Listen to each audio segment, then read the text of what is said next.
रूस और यूक्रेन के दरमियान जारी जंग के दरमियान बैनुल-अक़वामी सतह पर पाबंदियों और बातचीत के जरिए रूस पर दबाव डालने की कोशिश की जा रही है ताकि वो फौरी तौर पर फौजी कार्रवाई रोक दे, लेकिन अब तक इसका कोई हल नहीं निकल सका है। हमले में यूक्रेन के कई शहर तबाह हो गए। दरियासना हिंदुस्तान ने खुद को अक़वाम मुत्तहिदा के सलामती कौंसिल के करारदाद से अलग कर लिया है, जिसमें यूक्रेन के खिलाफ रूस की जारहियत की मजम्मत की गई थी और पड़ोसी मुल्क से रूसी अफवाज के फौरी, मुकम्मल और गैर मशरूत इनखला का मुतालबा किया गया था। अक़वाम मुत्तहिदा की सलामती कौंसिल ने जुमे के रोज अमेरिका और अल्बानिया की तरफ से पेश की गई करारदाद के मसौदे पर वोट दिया। Poland, Italy, Germany, Estonia, Luxembourg और न्यूजीलैंड समेत कई दीगर ममालिक ने करारदाद की हिमायत की।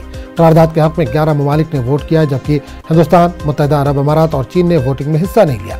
रूस के वीटो की वजह से यह करारदाद रद्द हो गई।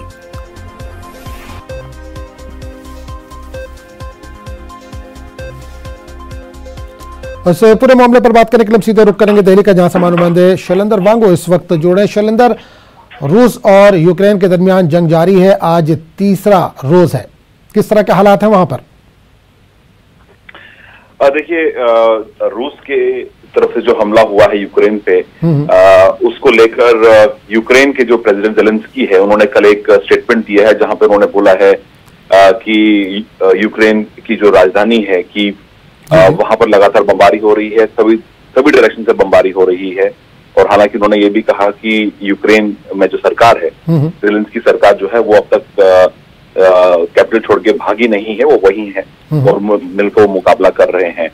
इसी बीच जो भारतीय छात्र हैं उनका जो मैटर सबसे ज्यादा चिंताजनक है, अभी भी बना हुआ है।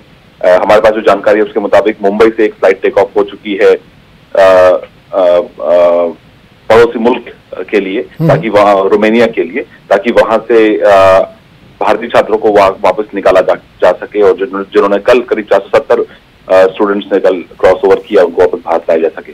इसी बीच यूएनएससी में भी कल वोटिंग हुई है एक रेजोल्यूशन पर जो रूस के खिलाफ था। उस रेजोल्यूशन पर भारत की तरफ से एब्सटेन किया गया। भारत ने चीन और यूएई के साथ एब्सटेन किया, रशिया ने इसको अपोज किया और बाकी 11 मुल्कों ने इसको सपोर्ट दिया, लेकिन ये प्रस्ताव पारित नहीं हो पाया। लेकिन भारत ने अपने स्टेटमेंट में साफ कर दिया है कि जो सॉवरेन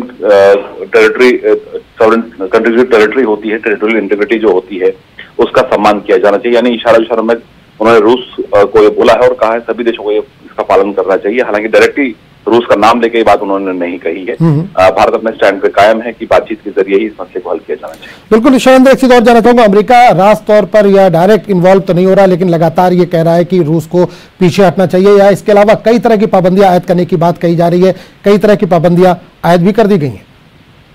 बिल्कुल बिल्कुल। आज सुबह जो सबसे बड़ी खबर आई है कि रूस के राष्ट्रपति पुतिन पर, प्रेसिडेंट पुतिन पर अमेरिका की तरफ से सैंक्शंस लगा दिए गए हैं। और वहीं साथ ही साथ उन्होंने ये कहा है, अमेरिका की तरफ से जो कहा गया है कि जो ये सैंक्शंस हैं ये यूक्रेन पर जो रूस ने हमला किया है, जो क्रूर हमला किया है, उसके जवाब में ये सैंक्शंस लगाए गए हैं अमेरिका की तरफ से। और न सिर्फ पुतिन पर बल्कि उनकी जो सिक्योरिटी काउंसिल है उसके 3 मेंबर्स पर भी ये सैंक्शंस लगाए गए हैं।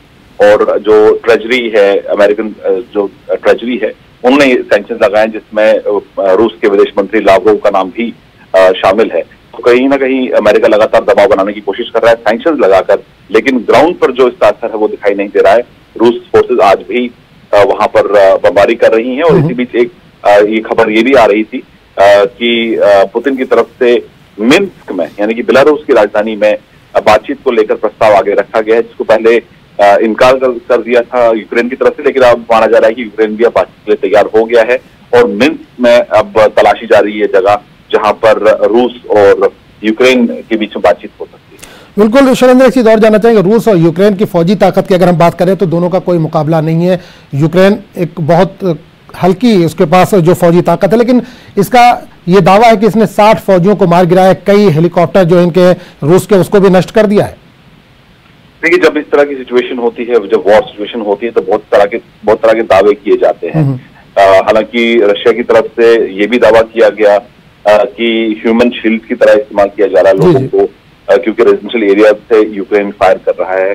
और ये भी रूस की तरफ से कहा जा रहा है कि वो जो कार्रवाई कर रहे हैं वो सिटीज को टारगेट नहीं कर रहे हैं। लेकिन यूक्रेन की तरफ से जो दावा किया जा रहा है उसमें कहा जा रहा है कि उन्होंने कई सारे हेलीकॉप्टर्स, उनके प्लेन्स उनको मार गिराया है, लेकिन ये वो दावे हैं जिनका कंफर्म कर पाना इतना आसान नहीं होगा। हालांकि कोशिश यही है कि इस वॉर को जल्द से जल्द रोक दिया जाए। भारत ने भी इसको लेकर अपना स्टैंड साफ किया है, लेकिन अब देखना ये होगा कि जब बातचीत होती है रूस और यूक्रेन के बीच में मिन्स्क में, तो उससे क्या कोई हल निकल पाता है। बिल्कुल शैलेंद्र, एक आखिरी सवाल करना चाहूंगा कि कितना जानी नुकसान हुआ, क्या जानकारी इस ताल्लुक से कुछ जानकारी दे पा रहे हैं इस जंग में? देखिए, कल पहले दिन जो इन्फॉर्मेशन आ रही थी यूक्रेन की तरफ से, तो 137 लोगों के मारे जाने की खबर थी। डे 2 को लेकर अब तक कोई ऑफिशियल इन्फॉर्मेशन सामने नहीं आई है। हालांकि रशिया की तरफ से दावा किया गया है कि करीब 200 यूक्रेन के जो सोल्जर्स हैं, हालांकि उन्होंने उनको बताया है कि वो यूक्रेन की फोर्स के साथ वो काम करते हैं। वहां पर 200 लोगों के मारे जाने का दावा रूस ने किया है। हालांकि ये ऑफिशियल यूक्रेन की तरफ से इसका कंफर्मेशन नहीं हुआ, लेकिन देखिए इसमें कुल मिला के अभी तक कोई कंफर्म आंकड़ा नहीं है, क्योंकि हम भी ये देख रहे हैं कि जो अटैक रूस की तरफ से हो रहा है वो रेजिडेंशियल इलाकों में भी हो रहा है। कुछ ऐसी बिल्डिंग्स हैं जिनकी तस्वीरें सामने आई हैं, लेकिन इसमें एक्चुअली फिगर अभी तक कितना है, क्योंकि यूक्रेन में अभी तक सरकार ठीक से काम नहीं कर पा रही है, तो ऐसे में सही फिगर दे पाना भी शायद मुमकिन नहीं। बिल्कुल, चलिए बहुत बहुत शुक्रिया शैलेंद्र इस तमाम जानकारी के लिए।